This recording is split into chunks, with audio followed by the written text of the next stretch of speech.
दर्द Bharat news channel पे आप सभी दर्शकों का बहुत बहुत स्वागत है।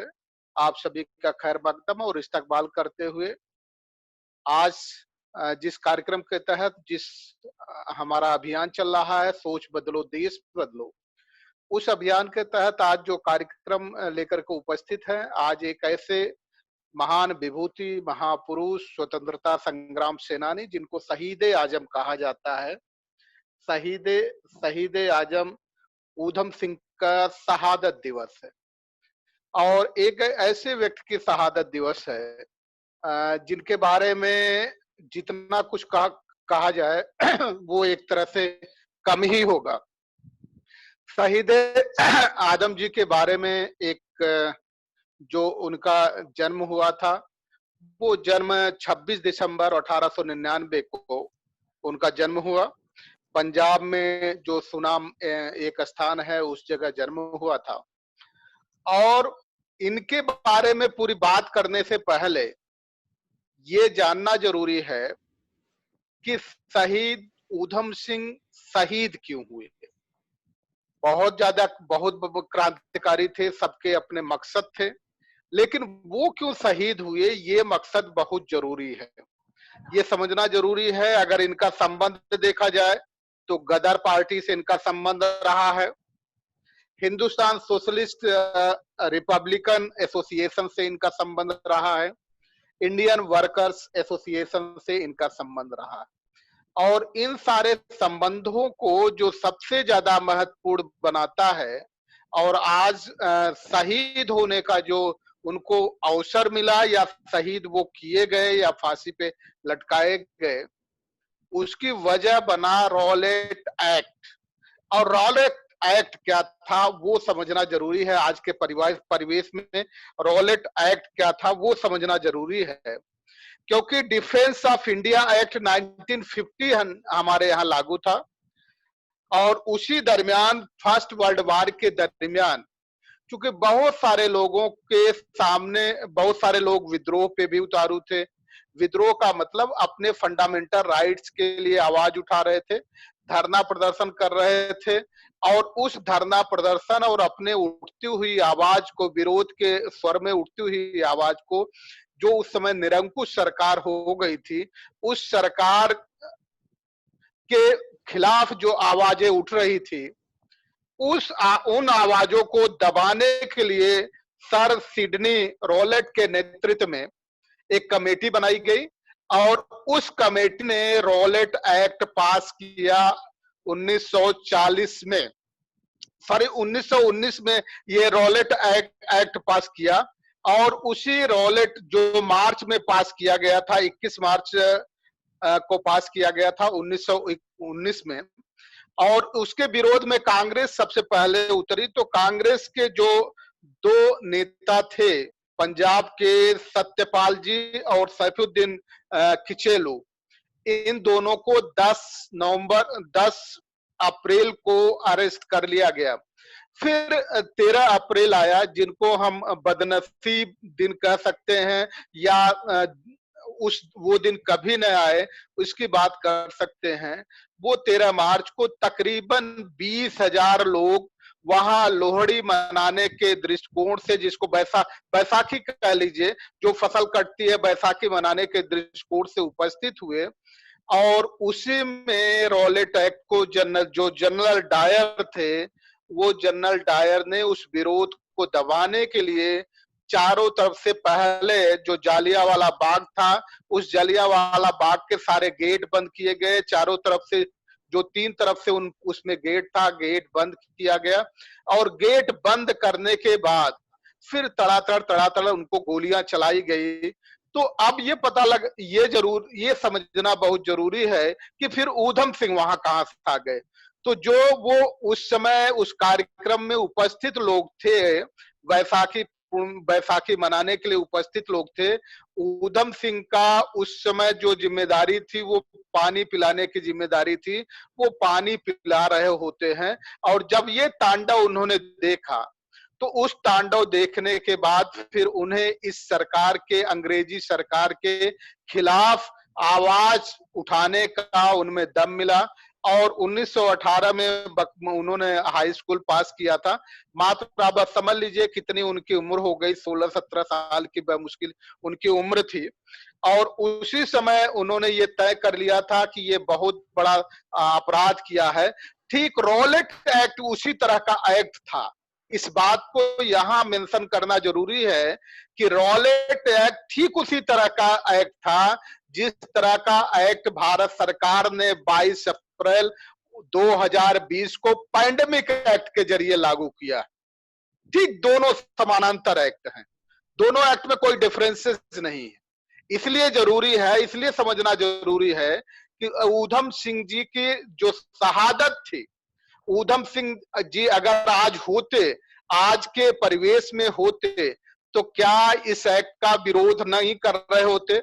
पैंडेमिक एक्ट को ठीक उसी तरह से किया गया है जिसको रॉलेट एक्ट किया गया था कि आपको पुलिस पावर दे दिए गए थे कि आपको जब चाहे जहां चाहे उठा के बंद कर दे। सबको कोरोना वॉरियर घोषित कर दिया गया है। जबरदस्ती अगर कोई एम्बुलेंस चली जाए और आपको खांसी भी नहीं है, बुखार तो दूर की बात है, नाक भी नहीं बह रही है, अगर वो एम्बुलेंस में डालने लग जाए तो आप चुपचाप एम्बुलेंस में बैठ जाइए। एम्बुलेंस जो लेकर के आए उनका विरोध मत करिए। चौराहे पे अगर पुलिस वाला आपसे जबरदस्ती पैसा वसूलने लग जाए तो आप विरोध मत करिए, नहीं तो फिर वो इस समय वॉरियर है, कोरोना वॉरियर है, आपका चालान करने के नाम पे, चाहे रूल्स, ट्रैफिक रूल्स तोड़ने के नाम पे किसी भी तरह से वो आपको प्रताड़ित कर सकता है, लेकिन आपको ये अधिकार नहीं। आप सड़क पे उतर नहीं सकते। आपके जो पूरी तरह से लोग जिनको दवा नहीं मिल रही है, आप ये विरोध नहीं कर सकते कि आप ये बताइए कि कोरोना से जो लोगों की मौतें हो रही वो हॉस्पिटल में ही जाकर के मौतें क्यों हो रही हैं? घर में भी मौतें हो गई। इससे पहले भी 10 ऐसे क्रोनिक डिजीज थे जिससे तकरीबन 1 करोड़ 18 लाख मौतें होती थी, हर साल होती थी, और उसमें से तकरीबन 8,000 लोगों की मौतें भूख से होती थी। वो सारे के सारे दबा करके, इसलिए आज समझने की जरूरत, कोशिश करेंगे कि सरदार ऊधम सिंह जी ने रॉलेट एक्ट के विरोध में और खास तौर से जलियांवाला के विरोध में किस किस तरह से उन्होंने काम किया। 1931 में जब वो जर्मनी चले गए और फिर 1935 में लौट करके लंदन आते हैं, एक इंजीनियर के रूप में काम करते हैं, लेकिन उनका मकसद ये था कि हमें जनरल डायर की वो उन्होंने स्पेलिंग ही गलत कर दी थी। जनरल डायर की जो स्पेलिंग है DOWYER, तो उन्होंने जनरल डायर की स्पेलिंग DYER कर दी थी, जानबूझ करके कि ये जनरल डायर है, ये मौत का सौदागर है, इसलिए उन्होंने स्पेलिंग ही गलत की थी। और वो मौका उनको मिल भी गया था कि लंदन में किस तरह से उन्होंने 13 मार्च 1940 को माइकल ओडायर जब वो एक कार्यक्रम में गए थे, और उस कार्यक्रम का नाम था in the east India association and the central Asian society, जिसे अब हम royal society for Asian affairs के नाम से जानते हैं। जब उसमें वो एड्रेस करने गए तो फिर किस तरह से अपने गुस्से का इजहार किया, या ये कहिए कि जो उन्होंने तय किया था कि इस व्यक्ति ने, जिस व्यक्ति ने निर्दोष लोगों को मारा है, उस निर्दोष लोगों के मारे गए इस क्रूर व्यक्ति की तो हत्या करनी है, और वो उन्होंने किया। वो इस पे हम कार्यक्रम में सबसे परिचय करा दें, इसके बाद लोगों से विचार लें। सबसे पहले हमारे बीच में उपस्थित डॉक्टर जयप्रकाश करदम साहब हैं, प्रख्यात साहित्यकार हैं। हमारे बीच में डॉक्टर दुर्गा प्रसाद यादव जी हैं, शैक्षणिक कार्यों से बहुत बड़े लंबे समय से जुड़े रहे हैं। दोनों महान विभूतियों का दर्द भारत न्यूज चैनल पे, जो इस देश का नंबर 1 डिबेट शो बनता चला जा रहा है, अपनी यथार्थता के लिए, अपनी प्रासंगिकता के लिए वो बनता चला जा रहा है। आप सभी का बहुत बहुत उसमें सहयोग भी है, बहुत बहुत धन्यवाद है, और आप सभी का स्वागत है। सबसे पहला प्रश्न लेकर के करदम साहब आप ही के पास आएंगे और ये समझने की कोशिश करेंगे, रॉलेट एक्ट और आज का पैंडेमिक एक्ट 2020, दोनों में कितनी समानता आपको दिखती? देखिए, आप पहले ही इसको स्पष्ट कर चुके कि दोनों एक्ट में बहुत अंतर नहीं है। अंतर क्या है? रॉलेट एक्ट के तहत भी नागरिक अधिकारों को सीमित किया गया था, या एक तरह से कहिए नागरिक अधिकारों का हनन किया गया था, और पुलिस को, प्रशासन को असीमित अधिकार दे दिए गए थे। और वो अधिकार इस सीमा तक दे दिए गए थे कि वो नागरिक का जब चाहे जिस तरह से वो कानून का जामा पहनाकर या कानून के नाम पर, अनुशासन के नाम पर उनका जितना भी चाहे वो उत्पीड़न कर सके। और जो पेंडेमिक का आपने वो अभी बताया है, ये भी बिल्कुल उसी तरह का कि यहाँ नागरिक अधिकारों को सीमित करना और पुलिस को असीमित अधिकार देना, उसकी कोई स्पष्ट व्याख्या नहीं है। केवल अधिकार दे दिए गए हैं, लेकिन उनकी व्याख्या स्पष्ट नहीं की गई है कि उसमें कोई व्यक्ति एक व्यक्ति कोई जेन्युइन तरीके से वो अपनी बात नहीं रख पाएगा, और केवल जो पुलिस जिसको चाहे उठाएगी और उसमें कानून का उसको उल्लंघन करने वाला मान करके उस आदमी के खिलाफ मुकदमा दायर किया जाएगा, उसको जो भी पनिशमेंट दिया जाएगा। और सबसे बड़ी बात ये कि आजकल जो हमारी न्यायपालिका है वो भी नागरिक के प्रति उतनी संवेदनशील नहीं है। वो भी जो चीजें आती हैं, चाहे वो जो एविडेंस जाते हैं या जो रिपोर्ट जाते हैं, जो जो जो जो एफआईआर के थ्रू या जो पुलिस के द्वारा जो एविडेंसेस दिए जाते हैं, वो उन्हीं के आधार पर ही वो सब वो अपना न्यायालय भी निर्णय देते हैं। लेकिन ये जो अभी पेंडेमिक में आया है, सबसे मुझे जो इसमें जो आपने बहुत उल्लेखनीय बात उठाई है, मुझे ये लगती है कि जो इतनी लाखों करोड़ों लोग मरते हैं, हर रोज हजारों लोग मरते हैं, भूख से मरते हैं, छोटी छोटी बीमारियों से मरते हैं क्योंकि स्वास्थ्य सुविधाओं का अभाव है। लोग इतनी सारी दुर्घटनाओं में, चाहे सड़क दुर्घटना हो, चाहे रेल दुर्घटना हो, या और बहुत सारी दुर्घटनाएं हैं, वो इसलिए हमारा जो ट्रांसपोर्ट सिस्टम है, हमारी जो सुविधाएं हैं वो उस तरह की नहीं है। वहां पर हम उन लोगों को उतनी सुविधाएं नहीं दे पा रहे हैं जो इतने, वो सारी चीजें।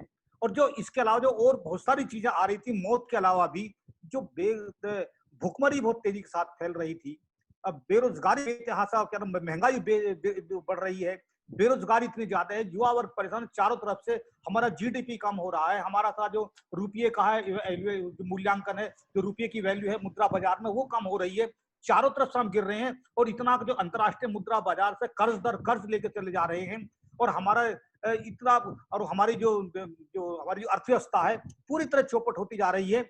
और उसके बावजूद इस सब करते हुए, और जो किस तेजी के साथ में इस पेंडेमिक के दौरान में, ये एक बहुत दूसरी महत्वपूर्ण बात यह है कि पेंडेमिक के दौरान में कोरोना का एक डर दिखा करके, और जिस तरह से कि सब लोग मुंह चुप हैं, अपने अपने घरों में बंद हैं, और कहीं कुछ नहीं बोल रहा है, कहीं कुछ चीज आ नहीं रही है, और इस दौरान में जो हमारी पब्लिक सेक्टर अंडरटेकिंग्स हैं, जो सरकारी प्रॉपर्टी है, उसको बेचा जा रहा है, क्योंकि उस पर कोई आवाज नहीं उठा सकता, कोई सड़क पर आकर कोई आंदोलन नहीं कर सकता।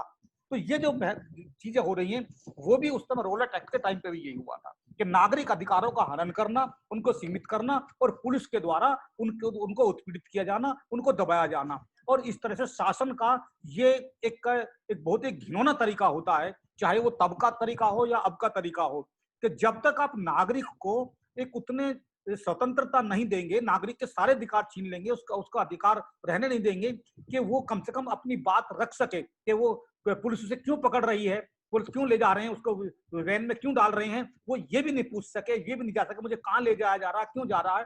तो ये तो एक तरह का एक बहुत ही खतरनाक दौर होता है, और वो भी खतरनाक दौर था कि जब उसका विरोध हमारे शहीद ऊधम सिंह जैसे लोगों को करना पड़ा। जी जी। डॉक्टर दुर्गा प्रसाद यादव जी आपके पास आ रहे हैं और आपसे समझने की कोशिश करेंगे। आज अगर सरदार ऊधम सिंह आज के युग में पैदा हुए होते, आज के परिवेश में पैदा हुए होते, और वो गदर पार्टी के मेंबर होते, हिंदुस्तान सोशलिस्ट रिपब्लिकन एसोसिएशन के मेंबर होते, इंडियन वर्कर्स एसोसिएशन के मेंबर होते, तो क्या आज उन्हें देशभक्त माना जाता? ये मान लिया जाता कि ये दो देशद्रोही व्यक्ति हैं? जी राणे साहब, देशभक्त और देशद्रोही देशद्रोही की परिभाषाएं समय समय पर बदलती जा रही हैं। उस समय अंग्रेज शासक था इस देश पे और शेष सारे लोग शोषित थे। ये माना जाता था कि अंग्रेज बाहर से आया है और हमारे ऊपर बलात् शासन कर रहा है और हमारे मानवीय अधिकारों का शोषण कर रहा है। हालांकि आज के मुकाबले अगर आप देखेंगे तो ज्यादा लोकतांत्रिक था, कम से कम आपकी बात सुनता था। आज की परिस्थितियां दूसरी हैं। तब आपको सरकार के विरोध करने के नाते आपको राष्ट्रद्रोही कहा जाता था। आज सरकार के विरोध की बात नहीं है, आज तो अपने अधिकारों की भी बात करेंगे आप तो आपको राष्ट्रद्रोही साबित कर दिया जाएगा। अगर उस समय भी अधिकारों के पक्ष में लड़ाई को राष्ट्रद्रोह साबित किया जाता तो शायद अम्बेडकर जैसे लोग पैदा नहीं हुए होते, फूले जैसे लोग पैदा नहीं हो पाए होते। अंग्रेजों ने ही वो सारे दकियानूसी कानून समाप्त किए इस देश से, जिससे इस देश का भला नहीं हो पा रहा था। लेकिन आज परिस्थितियां बहुत भिन्न है। तब शासक और शोषित दो ही समाज था। आज तो इस समाज को इतने वर्गों में बांट दिया गया है, जातियों में, वर्णों में बांट दिया गया है, ऊंच नीच की खाई इतनी चौड़ी कर दी गई है। देशभक्त और राष्ट्रभक्त, समाज भक्त, जाति भक्त इतने खेमों में बांट दिया गया है कि वो कभी एकजुट होकर के राष्ट्रभक्त की बात ही नहीं कर पाते।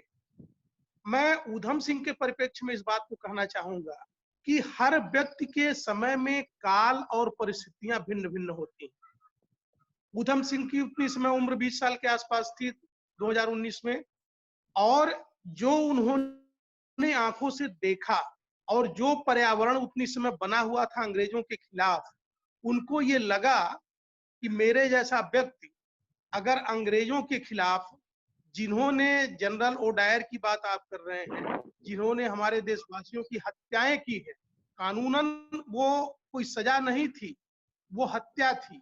ठीक उसी तरह से जैसे आज मॉब ब्लीचिंग हो रहा है, ठीक वैसे ही तरह से जैसे अपने हक अधिकारों के लिए लड़ने वालों को जबरदस्ती 80 साल 85 साल वालों को जेल में डाल दिया गया है अर्बन नक्सली कहकर। तो अगर ऐसी स्थितियां उस समय होती तो शायद ऊधम सिंह जैसे लोग पैदा नहीं हुए होते अगर उनके सामने इस तरह का कृत्य न हुआ होता। आज की परिस्थितियां हैं कि आज ऊधम सिंह जैसे लोग इसलिए नहीं पैदा हो सकते हैं कि पिछले 95 सालों में एजुकेशन के माध्यम से मानसिक गुलामों की एक लंबी फौज खड़ी कर दी गई और उनके अंदर नकली राष्ट्रभक्ति भर दी गई है। ये दिमाग में गोबर भर दिया गया है कि राष्ट्रभक्त कौन है और राष्ट्रद्रोही कौन है। आज नए इतिहास का सृजन कर दिया गया है। जो इतिहास पुराना था, जमीन के नीचे से निकलता चला जा रहा, जो सच इतिहास था उसको झुठला करके नए नए इतिहास बनाए जा रहे हैं। जो उस समय के माफी वीर थे इस समय के महापुरुष होते जा रहे हैं और उन्हीं को पाठ्यक्रम में पढ़ाया जा रहा है, जिससे नई पीढ़ियां इतिहास न समझ पाए। और जो कौमें अपना इतिहास नहीं जानती हैं राणे साहब, वो कभी भी स्वतंत्र नहीं हो सकती, वो गुलामें पैदा होती हैं और गुलाम ही मर जाती हैं। जिन परिस्थितियों में बाबा साहब पैदा हुए, जिन परिस्थितियों में बाबा साहब पैदा हुए, फूले पैदा हुए, पेरियार पैदा हुए, ऊधम सिंह पैदा हुए, उससे बुरी परिस्थितियां आज हैं। लेकिन तब इतनी मानसिक गुलामी नहीं थी जितनी मानसिक गुलामों की एक फौज खड़ी हो गई है। अब तो सरकार दूर रहे, उसके पहले ही ये मानसिक गुलामों की फौज आपको नोच डालेगी और आपको पाकिस्तानी और दूसरे देश का साबित कर देगी। आज आप अपने अधिकारों के लिए संवैधानिक ढंग से अपनी बात भी कहने के लिए स्वतंत्र नहीं है। पुलिस को वो पावर दे दिया गया है कि आप जैसे चाहिए आप कुछ भी करते रहें। आपको दूसरे केसेस में कोरोना के खिलाफ काम करने में, राष्ट्र के खिलाफ काम करने में आपको उठा के जेल डाल, आप देख लीजिए बहुत सारे लोगों का। हमारे वहां गोरखपुर के कफील हैं, बहुत बढ़िया डॉक्टर, उसने उस समय में, अपने समय में कितनी परेशानी, हम लोग तो यही के रहने वाले हैं, इतनी परेशानी सह करके उसने बच्चों की जान, ऑक्सीजन दूसरे दूसरे जगह से ला करके बचाई। लेकिन उसका एक गुना ये था कि उसने प्रेस कॉन्फ्रेंस कर लिया और हाईलाइट हो गया, और ये शासन को बर्दाश्त नहीं था कि एक माइनॉरिटी कम्युनिटीज का व्यक्ति कैसे समाज में हाईलाइट हो रहा है। तो परिस्थितियां बहुत बदल गई हैं राणे साहब, जी जी आज डॉक्टर भी साहब लोग फिर आएंगे। पैदा डॉक्टर साहब होंगे, फिर आएंगे लेकिन आपके पास। उसके लिए आपको उस तरह का वातावरण पैदा करना पड़ेगा, उस तरह की परिस्थितियां करनी पड़ेंगी जिसके उनके उनके अंदर राष्ट्रभक्ति और अपने अधिकारों के प्रति जागरूकता पैदा हो। जी जी। चूंकि आज शहादत दिवस पे ही हम हमें बात करनी है और शहादत दिवस को ही प्रासंगिक रूप से बात करनी है। केवल ऐसा नहीं कि हमने एक उनको ऊधम सिंह जी की फोटो लगा दी और बात कर ली। ऊधम सिंह जी ने अपनी जवानी क्यों कुर्बान की, इस पे बात करना जरूरी है। करदम साहब, आपसे समझने की हम कोशिश करेंगे कि उस समय क्या ये उस समय भी तो यही बात थी कि अंग्रेज हमारे देश की पूरी संपत्ति लूट करके ब्रिटेन लेके चले जा रहे हैं। उस समय भी यही आरोप था और आज भी परिस्थितियां इससे प्रतिकूल नहीं है बल्कि इसी के अनुकूल मिलती जुलती हैं। आज भी हमारे देश की संपत्ति लूट करके लोग बाहर चले जा रहे हैं।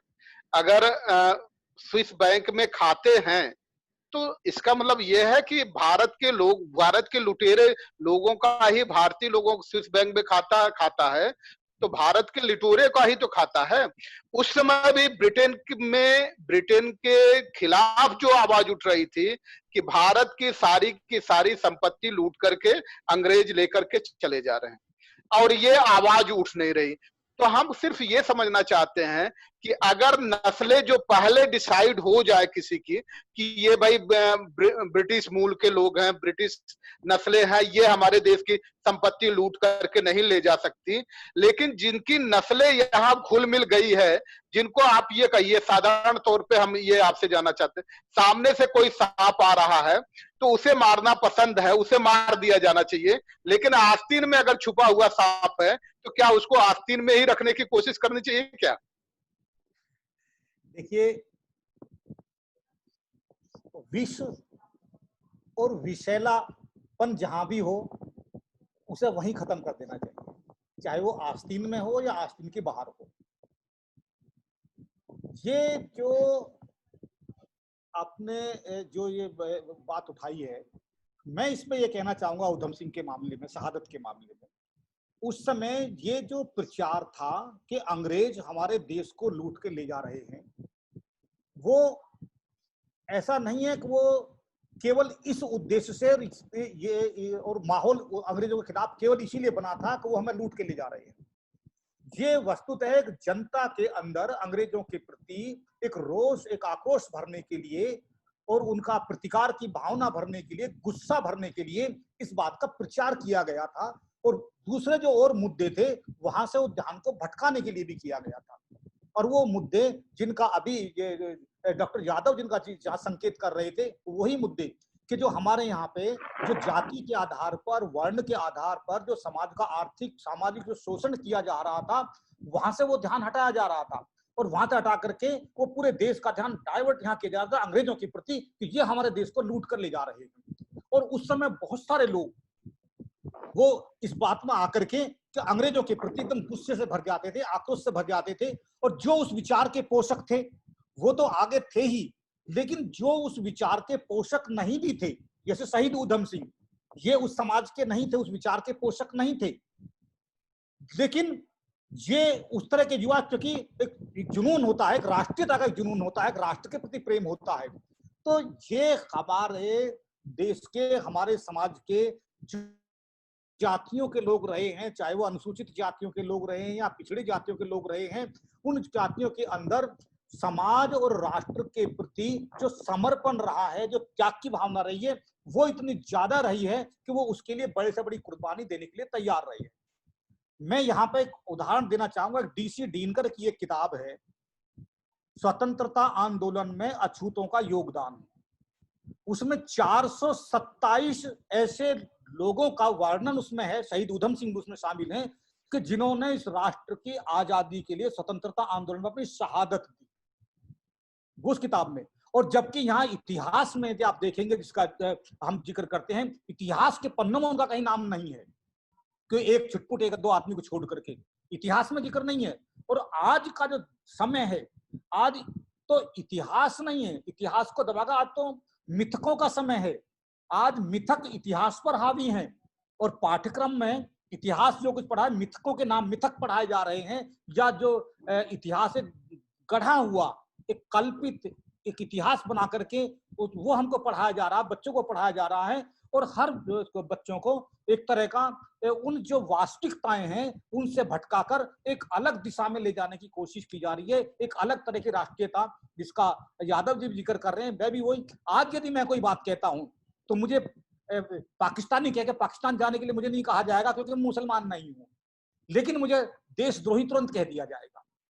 हर चीज तो ये जो हम ऊधम सिंह के संदर्भ में बात करेंगे तो शहीद जो ऊधम सिंह हैं उनके अंदर वो जो युवा थे उस समय, और वो हम जो उस संदर्भ में देखेंगे कि एक तरफ तो वो अंग्रेजों के प्रति आक्रोश और दूसरे प्रति जो हम देख रहे हैं वो गदर पार्टी के साथ जुड़ना, और उसके भी अलावा जो सोशलिस्ट जो हमारा जो हिंदुस्तानी सोशलिस्ट एसोसिएशन है उसके साथ जुड़ाव, जो सोशलिस्ट एसोसिएशन का साथ जुड़ाव, इसका मतलब वो विचारधारा के आधार पर वो समाजवादी विचारधारा के साथ वो जुड़ रहे हैं, और वो उस सांप्रदायिकवादी विचारधारा के साथ वो जुड़े हुए नहीं है।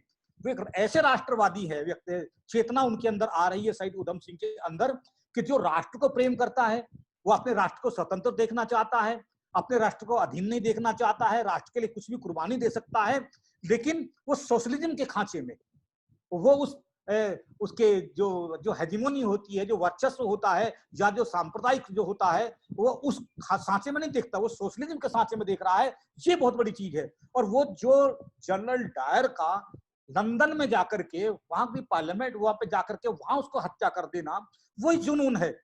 और वो उन्होंने जो कुछ वहां देखा जलियांवाले बाग में, जो कुछ उन्होंने देखा किस तरह से लोगों को मारा गया, नागरिक अधिकारों का, और वहां बहुत बड़ी संख्या में जो मरने वाले लोग थे वो निम्न जातियों के लोग, कोई उच्च जातियों के लोग वहां ज्यादा नहीं थे, उसमें मरने वाले निम्न जातियों के लोग ज्यादा थे। तो वहां जो उन्होंने देखा तो उनके अंदर वो गुस्सा उस बात के लिए भी आया कि भाई, और वो गुस्सा पहले से ही चल रहा था, वो सब चीजें उन्होंने अपनी आंखों से देखा, तो उन्हें लगा कि नहीं, ये देख युवा के मन में जो होता है वो एक युवाचित आदेश था। लेकिन वो युवा 19-20 साल के बाद में जो युवा था और उस समय जो चीज देख रहे थे, और जैसे जैसे वो मैच्योर होते चले जाते हैं और वो उस तरह का समाजवादी चेतना उनके अंदर आती है कि उस समय तक बाबा साहेब अम्बेडकर का प्रभाव वहां तक वहां उनका जुड़ाव वहां तक नहीं पहुंचा था, और वो शायद वो इतना नहीं समझ पा रहे होंगे शायद वो, है ना। तो उस समय वो भगत सिंह का प्रभाव भी था और दूसरी चीजें भी थी, तो सोशलिस्ट मूवमेंट आगे विचारधारा आगे चल रही थी, और उधर फ्रांस की क्रांति उससे पहले हुई थी, वो सब एक विचारधारा भी थी, तो उसका भी प्रभाव था। तो उनकी राष्ट्रीयता को, शहीद ऊधम सिंह की राष्ट्रीयता को हम इस रूप में देखेंगे कि उनकी राष्ट्रीयता वो एक जातीय राष्ट्रीयता नहीं है, वो एक सांप्रदायिक राष्ट्रीयता नहीं है, बल्कि वो एक मानवीय राष्ट्रीयता है और एक राज्य राष्ट्रीयता है, जिसे हम क्या कहते हैं, हम स्टेट नेशनलिज्म जिसे हम कहते हैं, वो राष्ट्र राजता, कि वो राष्ट्र के प्रति समर्पण, और राष्ट्र के प्रति समर्पण जब होता है तो उसमें व्यक्ति अपनी जो संकीर्णताएं हैं, अपनी जो सांप्रदायिकता है, या अपना वर्चस्व स्थापित करने वाली है, या सबको अपने अधीन बनाने वाली है, अपनी विचारधारा सबको थोपने वाली है, वो नहीं होता। और वो अपने राष्ट्र के प्रति वो समर्पण भी है, और साथ में वो उनका प्रतिकार भी है, उन सांप्रदायिक जो सोच है उसका प्रतिकार भी उनके राष्ट्रीय चेतना में। जी जी जी जी करदम आ रहे हैं, डॉक्टर दुर्गा प्रसाद यादव जी आपके पास आ रहे हैं, और आपसे ये समझने की कोशिश करेंगे कि जैसे करदम साहब ये बता रहे थे कि ऊधम सिंह जी को अभी ग्लोरीफाई नहीं किया गया था। 1995 में मायावती जी की गवर्नमेंट आई, तब उन्होंने ऊधम सिंह नगर घोषित किया एक जिले को। इसके पहले कोई किया गया था एक काम, तो 1974 में उनके जो रिमेन्स थे, अवशेष थे, उस अवशेष को लाया गया था, और वो अवशेष जब साधु सिंह थिंड वहां थे, यमले थे, उन्होंने बकायदा उनको असेंबली में ये बात उठाई, तब लाया गया था। तो केवल उस समय इंदिरा जी, शंकर दयाल शर्मा और ज्ञानी जैल सिंह, वो उनका जब उनका रिमेन्स आया तो उस रिमेन्स के स्वागत के लिए गए थे। तो क्या ये जातीय मानसिकता जो ये बता रहे हैं कि केवल जातीय मानसिकता की वजह से ही ऊधम सिंह को तो बहुत ग्लोरीफाई करने से बचने की कोशिश की गई थी क्या? जी राणे साहब, ये हम लोग भूगोल में मानव वंशावली पढ़ाते हैं, मनुष्य की उत्पत्ति और विकास, और उसमें प्रजातियों को पढ़ाते हैं। प्रजात, एक शब्द प्रजाति आती है, पूरे विश्व में जीन्स के आधार पर जातियों को विभाजित किया गया है। और ये मान के चलिए कि जिनके अंदर राजशाही खून होता है वो कतई कभी देश के साथ बगावत नहीं कर सकता, देश के साथ विद्रोह नहीं कर सकता, देश के खिलाफ कोई बात नहीं कर सकता। लेकिन जिनका जीन्स ही न्यायप्रिय नहीं है, लुटेरों का जीन्स है, वो कभी न तो न्यायप्रिय हो सकता है और न तो कभी संघर्ष कर सकता है, कभी लड़ाई के मोर्चे पर नहीं खड़ा हो सकता है। आप इतिहास उठाकर देख लीजिए, सही इतिहास आप देखेंगे तो कहीं भी स्वतंत्रता संग्राम के मोर्चे पर आगे खड़ा हुआ वो जीन्स आपको नजर नहीं आएगा जो जीन्स ऊधम सिंह में था, जो जीन्स बाबा साहब डॉक्टर अम्बेडकर में था, जो फूले साहू पेरियार में था, वो जीन्स आपको नजर नहीं आएगा। ये वंशावलियां होती और ये सही है कि इतिहास को तोड़ मरोड़ करके मंगल पांडे को आगे कर दिया गया, लेकिन आप भी जानते हैं कि असली स्वतंत्रता संग्राम सेनानी कौन थे। रानी लक्ष्मीबाई को कर दिया गया, लेकिन आप ये भी जानते हैं कि असली लड़ाई किसने लड़ी। डॉक्टर अंबेडकर ने जो लड़ाई लड़ी वो लोकतांत्रिक भारत के लिए लड़ी, जो इस देश के मूल निवासी थे, जो इस देश के राजा थे, उनको राजा बनाने के लिए लड़ाई लड़ी। शेष लोगों ने जो लड़ाई लड़ी वह लूटने के लिए लड़ी, चाहे वो अंग्रेज आए, चाहे उसके बहुत पहले हजारों साल पहले इस देश में आर्य जिन्स आए। मेरा ये कहने का मतलब यह है, अगर आप अपना इतिहास नहीं पढ़ेंगे, इतिहास नहीं जानेंगे, तो आप अपने महापुरुषों का सम्मान नहीं करेंगे। आज मायावती जी के नाते नहीं, बल्कि मैं तो कहूंगा कांसीराम साहब के नाते उत्तर भारत में अपने बहुजन महापुरुषों को जानने का जितना काम कांसीराम साहब ने कराया, उसी क्रम सिंह नगर भी बना और ऊधम सिंह जी को भी लोगों ने जाना, क्योंकि वो भी अनुसूचित जाति दलित जाति के व्यक्ति थे और उनके साथ भी वही बर्ताव किया गया था जो बर्ताव डॉक्टर साहब आज समराइज करिएगा, हमें वाइंड अप करना पड़ेगा। जी, मेरा ये कहने का मतलब ये है कि आज भी ऊधम सिंह पैदा हो सकते हैं, आज भी भगत सिंह पैदा हो सकते हैं, लेकिन ये भी लोग निश्चित मानिए कि उसी जीन्स में पैदा होंगे जिनके अंदर राष्ट्रभक्ति की भावना होगी, जिनके अंदर राष्ट्रभक्ति नहीं राष्ट्र को लूटने के नाम पर भावना होगी, चाहे वो जात के नाम पर, चाहे धर्म के नाम पर, संप्रदाय के नाम पर, भाषा के नाम पर, वो कभी भी राष्ट्रभक्त नहीं हो सकते हैं। और ये मानिए कि इस देश में ऊधम सिंह पैदा हुए थे, राष्ट्रभक्ति दिखाई थी, आज भी ऊधम सिंह पैदा होंगे। आने वाले समय का इंतजार करिए। जो कार्यक्रम आप चला रहे हैं ये जागरूकता चलाते रहिए। और मैं अंतिम में अपनी बात ऊधम सिंह को आज श्रद्धांजलि अर्पित करते हुए सभी महापुरुषों को अर्पित करते हुए अपनी बात नहीं रोकता हूँ। धन्यवाद। जी जी। करदम साहब, अंतिम पंचलाइन शहादत दिवस पे। देखिए, मैं शहीद ऊधम सिंह को अपना नमन करता हूं, उनके प्रति श्रद्धा नत हूं और इस टिप्पणी के साथ कि उस समय शहीद ऊधम सिंह की जो भावना थी जो राष्ट्र के प्रति, वो उस भावना से बिल्कुल भिन्न थी कि जो जिसको प्रचारित किया जा रहा था वो हिंदुत्व के पुनर्जागरण की भावना थी। वो हिंदुत्व को कमजोर हो रहा था अंग्रेजों के माध्यम से, जो चीजें, जो नियम कायदे जो समाज को निम्न जातियों को स्पेस दे रहे थे, हिंदुत्व कमजोर पड़ रहा था। उस हिंदुत्व को मजबूत करने के लिए, पुनर्जागरण के लिए अंग्रेजों का विरोध उनको जरूरी लग रहा था। वो उस विचार से प्रेरित होकर के जो आंदोलन चला, स्वाधीनता का संग्राम का जिस आंदोलन दिया गया वो से, लेकिन जो ऊधम सिंह की चेतना है वो विशुद्ध रूप से वो राष्ट्र के प्रति समर्पित चेतना थी, वो राष्ट्र के प्रति समर्पित थी। जी, डॉक्टर दुर्गा प्रसाद यादव जी, अंतिम पंचलाइन।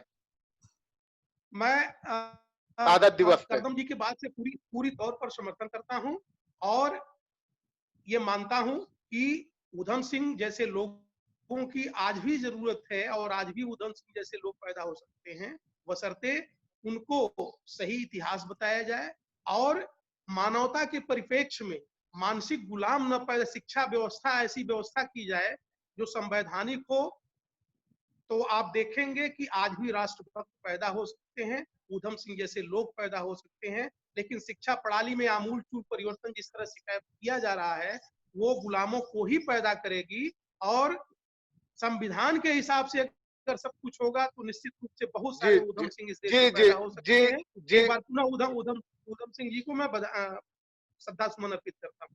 कि उधम सिंह जी को श्रद्धा सुमन अर्पित किया जाए, उनकी शहादत को प्रणाम किया जाए, उनकी शहादत को सलाम किया जाए और उनकी शहादत को वंदनाम किया जाए। इससे पहले ये समझना भी जरूरी है कि जब नदी की धार चलती है तो वो न पेड़ ऊंचा देखती है, न टीला देखती है, न गड्ढे देखती है, न पेड़ देखती है, न रूख देखती है, सबको बहा ले जाती है। और इसी तरह जब जागरूकता का आंदोलन चलता है, जब स्वाभिमान का आंदोलन चलता है और जज्बे का आंदोलन चलता है, तो चाहे जितनी भी विकट परिस्थितियां खड़ी क्यों न की जाए, उस जज्बे ने हमेशा देश को बचाया है। 1857 में अगर पहली क्रांति माता दिन भंगी ने की थी, ठीक है आप चिल्लाते रहिए मंगल पांडे मंगल पांडे मंगल पांडे चिल्लाते रहिए, लेकिन माता दिन भंगी की जो पहली क्रांति थी उसको आप भुला नहीं सकते। इतिहास चाहे जितने बदलते रहिए, अगर ये भी कहा जाए कि लॉर्ड मैकाले ने अपनी शिक्षा पद्धति न अपनाई होती, न लागू किया होता, तो मेरे ख्याल से आज जिनको देशभक्त होने का बड़ा गुमान है वो शायद स्वतंत्रता संग्राम में शामिल भी न होते, शायद इसका विरोध भी न करते। नंद कुमार ब्राह्मण को अगर फांसी पे न चढ़ाया गया होता तो शायद वो स्वतंत्रता संग्राम में आते ही नहीं, फिर माता दिन भंगी ही नजर आते, उदय्या चमार ही नजर आते और इस बाके चमार ही नजर आते और तमाम तिलका माझी नजर आते। इस तरह के तमाम स्वतंत्रता संग्राम, तो उदा देवी पासी नजर आती, बिजली पासी नजर आते, तमाम इस तरह के लोग नजर आते, लेकिन इनके इतिहासों को कितने दिन तक दबाइएगा। इसलिए ये जरूरत इस बात की है कि रॉलेट एक्ट की तरह पैंडेमिक एक्ट को उपयोग मत करिए। अगर आप ये मानते हैं कि ये देश आपका है तो हे पत्थर के सनम, पत्थर के सनम नहीं, कम से कम दिल हृदय बनिए, दिल बनिए, पत्थर के सनम मत बनिए। बहुत सारे मंदिर मस्जिद आप मंदिर बनाते रहेंगे, बनाते रहिए, बहुत सारे ऐसे बनते रहेंगे। दूसरे लोग आएंगे, आप 1000 फीट बनाइए, वो 5000 फीट का बनाएंगे, लेकिन दिलों को जब तोड़ देंगे तो उसके लिए आज तक कोई फेविकोल बना नहीं है। इसलिए दर्द भारत आज के इस मौके पे कि फेविकोल से दिल नहीं जुड़ते हैं, दिल सिर्फ जुड़ते हैं आपसी सौहार्द से, आपसी भाईचारे से, देशभक्ति की भावना से। आप सभी दर्शकों का बहुत बहुत अभिनंदन, हमारे मेहमानों का बहुत बहुत अभिनंदन हमसे जुड़ने के लिए, फिर इसी तरह के चर्चे में शामिल होने के लिए, आपको शरीक करने के लिए, आपसे विचारों को लेते रहने के लिए, देश को जागरूक करने के लिए फिर उपस्थित होंगे। सभी को नमस्कार, सब्बा खैर, सत श्री अकाल, नमो बुद्धाय, जय भीम और शहीद उधम जी की शहादत को प्रणाम, वंदनाम और सलाम के साथ आज का कार्यक्रम यही समाप्त करते हैं। सभी को नमस्कार फिर से।